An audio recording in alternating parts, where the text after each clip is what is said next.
இன்றைக்கி நம்ம விலாகில் என்ன பார்க்க போகிறோன்னா குடமிளகா சாதம் தான். குடமிளகா சாதம் எப்படி பண்ணுறதுன்னு பார்க்க போகிறோம். அதுக்கு முன்னாடி நான் வந்து ஸ்ட்ரெயிட்டாக குக்கரில் பண்ணல, தனியாக சாதம் வச்சு இறக்கி அதை கிளறி அப்படி தான் பண்ண போகிறேன். அதுக்கு முன்னாடி நான் சாதம் வச்சுட்டேன். எப்படின்னா குடமிளகா சாதமும் தயிர் சாதத்துக்கும் சேர்த்து வச்சுட்டேன். இப்போ குடமிளகாய் நறுக்கிக்கலாம். ஃபஸ்ட்டு நறுக்கினதுக்கப்புறம் காமிக்கிறேன். இதுவும் சவுண்டு வரப்போகுது.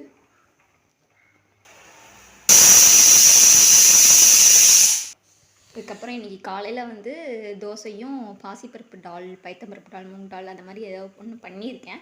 அதுவும் பண்ணி சாப்பிட்டாச்சு. அந்த விலாக் உங்களுக்கு வரும் இனிமேல் தான்.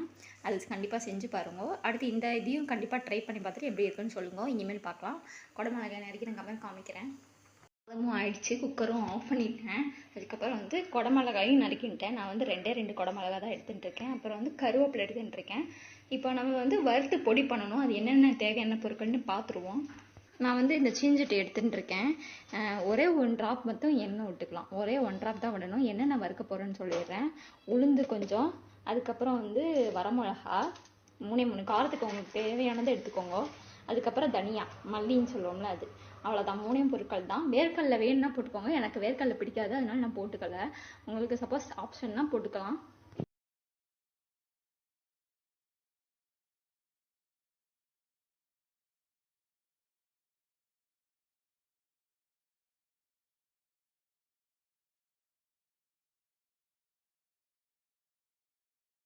காஞ்சிருக்கு. இப்போ 3மே சேர்த்து ஒவ்வொன்றா போட ஆரம்பிச்சிடலாம். ஃபஸ்ட்டு நான் தனியாக போட்டுடுறேன். எல்லாமே அந்த சாத்துக்கு தேவையான அளவு உங்களுக்கு கையளவுக்கு போட்டுக்கோங்க.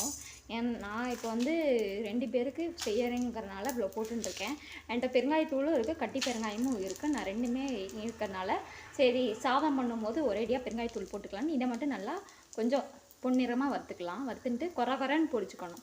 ரொம்ப நைஸாக பொடிச்சிடாது.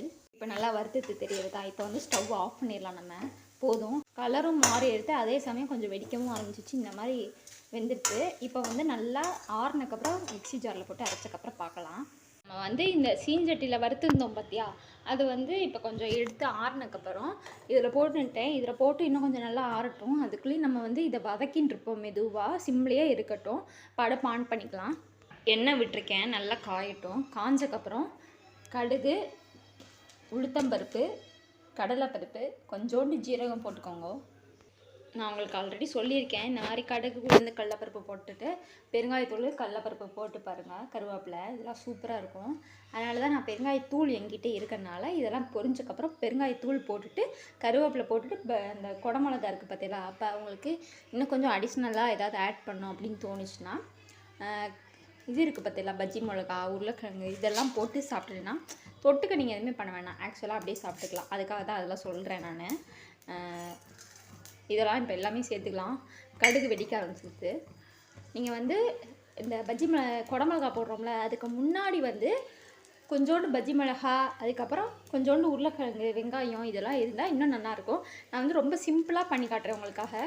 நல்லா பொரிஞ்சிடுது, உங்களுக்கே தெரியுதா. கொஞ்சம் ப்ரௌனாக எடுத்து இன்னும் கொஞ்சம் ப்ரௌன் ஆனால் ஆனால் கரிஞ்சிரும் டக்குன்னு. அதோட இது அப்படி தான் ஸ்டீமு. நான் அதனால சிம்லேயே வச்சுருக்கேன், ரொம்ப சிம்மில் வச்சுருக்கேன்.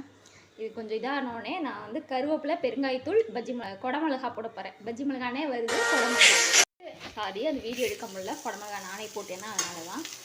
எல்லாமே போட்டுட்டேன். நல்லா வதங்கட்டும், சிம்லேயே இருக்கட்டும். உப்பு போடலை. ஃபஸ்ட்டு கொஞ்சம் வதங்கட்டும், அதுக்கப்புறமா உப்பு போட்டுக்கலாம். அதுக்குள்ளேயும் வந்து அதை ஆறிட்டு நான் வந்து பொடி பண்ணிடுறேன். நல்லா வதங்கின்னு இருக்கு. உங்களுக்கு சப்போஸ் தேவைப்பட்டால் மட்டும் நீங்கள் சாம்பார் பொடி இல்லை காரப்பொடி லைட்டாக போட்டுக்கோங்க. ஏன்னா நம்ம வந்து அதிலே 3 வரமிளகா போட்டுருக்கேன். எனக்கு காரம் வேணாம், ஸோ அந்த காரமே எனக்கு போதும். குடமிளகா வாசனையுமே சூப்பராக இருக்குது. இப்போ நான் அரைச்சிடுறேன். குறன்னு தான் பொடி பண்ணியிருக்கேன், தெரியுது. அங்கே பாருங்கள், அங்கெல்லாம் 1 2 இருக்கா அந்த மாதிரி. இதுவும் நல்லா வதங்கிடுது, உங்களுக்கே தெரியும். சப்போஸ் உங்களுக்கு வதங்காத மாதிரி இருந்ததுன்னா, எங்கள் இடத்துல பாட்டி இருக்கா, கொஞ்சம் நல்லாவே வதங்கிட்டோம். வயசானமாக இருக்கிறதுனால அவளும் நல்லா சாப்பிடணும்ல, அதுக்காக தான். லைட்டாக இப்போ உப்பு போட்டுக்கலாம். வேணும்னா கொஞ்சம் தண்ணி தெளிச்சுக்கோங்க, நல்லா வேகட்டும். இந்த பக்கம் சாதமும் திறந்து வச்சுட்டேன். அதுக்கப்புறம் நான் சொல்ல மறந்துட்டேன், கண்டிப்பாக இந்த டிஷ் செய்யும் போது ஒரு லெமன் மட்டும் வாங்கி வச்சுக்கோங்க. இப்போ என்கிட்ட 1/2 லெமன் இருக்குது, எடுத்து வச்சுருக்கேன். அது எதுக்குங்கிறது நான் கடைசியில் சொல்கிறேன். லைட்டாக தண்ணி தெளிச்சுக்கோங்க. இந்த மாதிரி தண்ணியிலே வேகட்டும், சிம்லேயே இருக்கட்டும். இப்போ நான் வந்து இந்த டிஷ்ஷுக்கு தேவையான மஞ்சள் பொடி கொஞ்சோண்டு போடுறேன். இது வந்து நான் வந்து இப்போ எப்படி செய்கிறேன்னா, சீஞ்சட்டில் வதக்கி சாதம் தனியாக வச்சு அப்படி செய்கிறேன். சப்போஸ் உங்களுக்கு குக்கரில் செய்கிற மாதிரி புலாவ் மாதிரி வேணும்,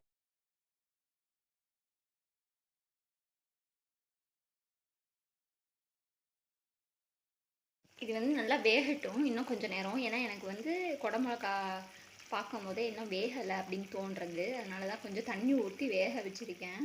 லேசாக மீடியம்லேயே இருக்கட்டும்.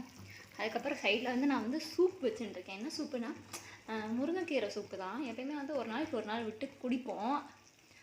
சரி இன்றைக்கி குடிக்கலாம், சரி அதையும் நம்ம விளாகில் காமிக்கலாம் அப்படின்னு தான் எடுத்தேன். என்னென்னா வெறும் முருங்கைக்கீரை தண்ணி ஊற்றிருக்கேன், நல்லா கொதித்து இறக்கட்டும் எசன்ஸு. கொஞ்சோண்டு மிளகுத்தூள் போட்டிருக்கேன், கொஞ்சம் மஞ்சள் பொடி, அவ்வளோதான், உப்பு.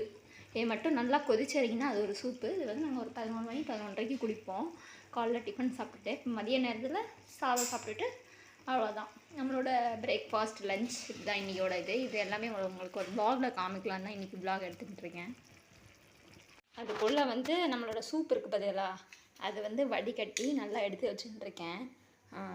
நல்லா ஆறட்டும். ஆறின பிறகு குடிச்சு பாருங்க, சூப்பராக இருக்கும். இந்த மாதிரி ஒரு டைம் சூப் ட்ரை பண்ணி பாருங்க. அதை வந்து நான் ஃபுல்லாக ஒரு டைம் வீடியோ போட்டு காமிக்கிறேன். இப்போ வந்து என்ன பண்ணணுன்னா, நெய் இருக்குது பார்த்தீங்களா, அது ஒரு ஸ்பூன் விடணும். இந்த டிஷ்ஷுக்கு தேவையான அளவு நெய் விட்டுக்கோங்க, நல்லா சுற்றிடும். அதுக்கப்புறம் அந்த லெமன்னு சொன்னேன்ல, அது எதுக்குன்னா ஸ்டவ்வெல்லாம் ஆஃப் பண்ணிவிட்டு இந்த மாதிரி கலர்ற நேரத்தில் கொஞ்சமாக லெமன் ஒரு பிஞ்ச், இந்த கொட்டையெல்லாம் அமுக்கிட்டு புளிங்க. நான் வந்து அமுக்கிடுவேன், இல்லைன்னா நீங்கள் தனியாக புளிஞ்சு வச்சுட்டு கூட ட்ரை பண்ணி பாருங்க, இன்னும் சூப்பராக இருக்கும். ஒரு லஞ்ச் பாக்ஸ் ரெசிபி தான்.